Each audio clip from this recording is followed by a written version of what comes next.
Marilah kita panjatkan puji syukur atas kehadirat Allah Subhanahu wa Ta'ala yang telah melimpahkan rahmat dan hidayahnya kepada kita semua, sehingga kita dapat berkumpul di SMA Negeri 1 Dongo ini dalam kegiatan spiritual camp tingkat SMA, SMK, SLB, se-Kota dan Kabupaten Bima tahun 2023.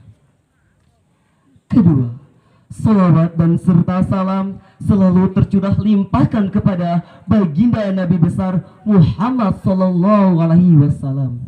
Allahumma sholli ala sayyidina Muhammad wa ala alihi wa sahbihi ajma'in, yang telah membawa umatnya dari zaman jahiliyah menuju zaman Islamiyah, dari zaman gelap gulita menuju zaman terang benderang seperti zaman yang kita rasakan sekarang ini. Hadirin wal hadirah rahimakumullah, izinkanlah saya menyampaikan sebuah ceramah yang berjudul Bahaya Korupsi bagi Kehidupan Bangsa dan Negara. Hadirin wal hadirah rahimakumullah, kalau salah satu slogan di televisi mengatakan satu untuk semua, berbeda dengan mental-mental para koruptor yang sebaliknya semua untuk satu.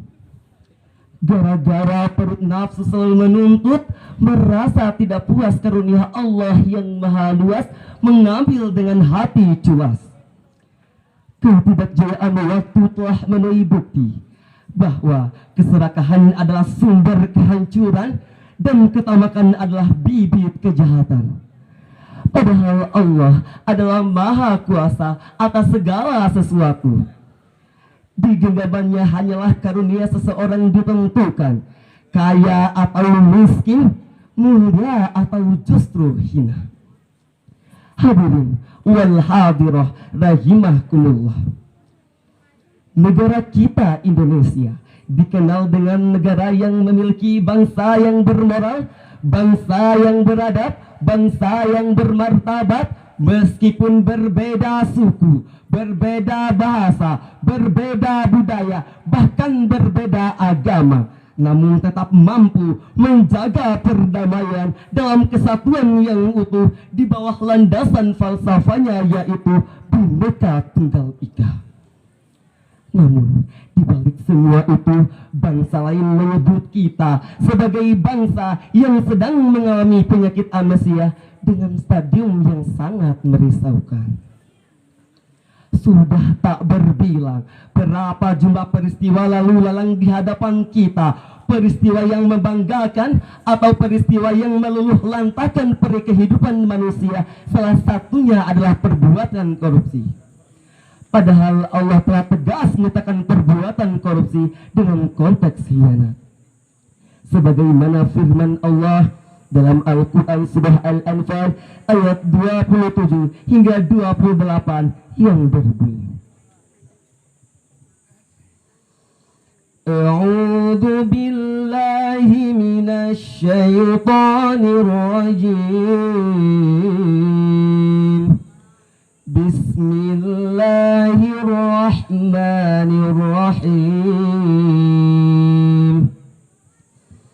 Ya ayyuhalladzina amanu la takhunu-Allaha war-rasula wa takhunu amanatikum wa antum ta'lamun. Wa'lamu annama amwalukum wa auladukum fitnah wa annallaha indahu ajrun 'adzim. Shadaqallahul 'adzim. Hai orang-orang yang beriman, janganlah kamu mengkhianati Allah dan Rasul Muhammad, dan juga janganlah kamu mengkhianati amanat-amanat yang dipercayakan kepadamu sedang kamu mengetahui. Dan ketahuilah bahwa hartamu dan anak-anakmu itu hanyalah cobaan, dan di sisi Allah lah pahala yang besar. Hadirin wal hadirah rahimakumullah. Penafsiran dari lafaz khianat dalam ayat tersebut adalah yang artinya tidak melaksanakan apa yang telah diperintahkan oleh Allah dan Rasulnya, tetapi justru melakukan apa yang telah dilarang oleh Allah Subhanahu wa ta'ala. Demikian penafsiran Imam Al-Alusi dalam kitab Ruhul Ma'ni. Kata korupsi berasal dari bahasa Latin corruptio, dari kata kerja corrumpere yang bermakna busuk, rusak, menggoyahkan, memutar balik, dan menyogok.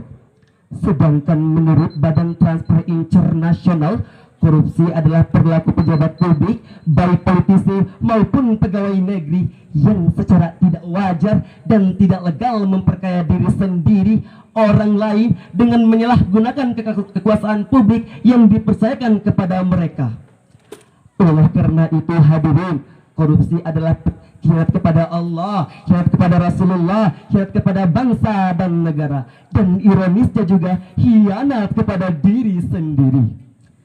Dari sudut pandang hukum, tindak pidana korupsi mencakup beberapa unsur. Yang pertama, perbuatan melawan hukum. Yang kedua, penyalahgunaan kewenangan, kesempatan atau sarana. Yang ketiga, memperkaya diri sendiri, orang lain atau korporasi. Dan yang keempat, merugikan keuangan atau perekonomian negara. Dalam arti yang luas, korupsi atau korupsi politis adalah penyalahgunaan jabatan resmi untuk keuntungan pribadi. Titik ujung korupsi adalah kleptokrasi, yang arti harafiahnya pemerintahan oleh para pencuri. Hadirin wal hadirah rahimakumullah. Pertama, sebagai realisasi Dewa Biadi, pemerintah sebagai pemilik kekuasaan dan kebijakan harus bersikap tegas dengan menyentuhkan kasus-kasus korupsi sampai ke akar-akarnya. Kedua, kita harus mengoptimalkan kinerja Komisi Pemberantasan Korupsi atau KPK sebagai lembaga yang memiliki aturan definitif dalam menyelidiki kasus korupsi. Ketiga, sebagai realisasi Dewa Bilisan, kita sebagai warga negara harus ikut membantu usaha pemerintah dalam memberantas kasus korupsi dengan cara para alim ulama, dai, guru harus berdakwah di tengah-tengah masyarakat melalui pendidikan akidah, pendidikan fikih, pendidikan anti korupsi, pendidikan karakter, dan pendidikan moral. Para orang tua harus membimbing anak-anaknya agar senantiasa memiliki iman dan takwa yang kokoh serta selalu berperilaku jujur. Jujur kami akui, kami bangga kepada pemerintah yang telah membongkar ribuan kasus korupsi dan menghukum ratusan para koruptor negeri ini. Namun, kami akan jauh lebih bangga jika pemerintah dan para pemimpin dapat memberikan teladan dalam menjauhi praktek korupsi.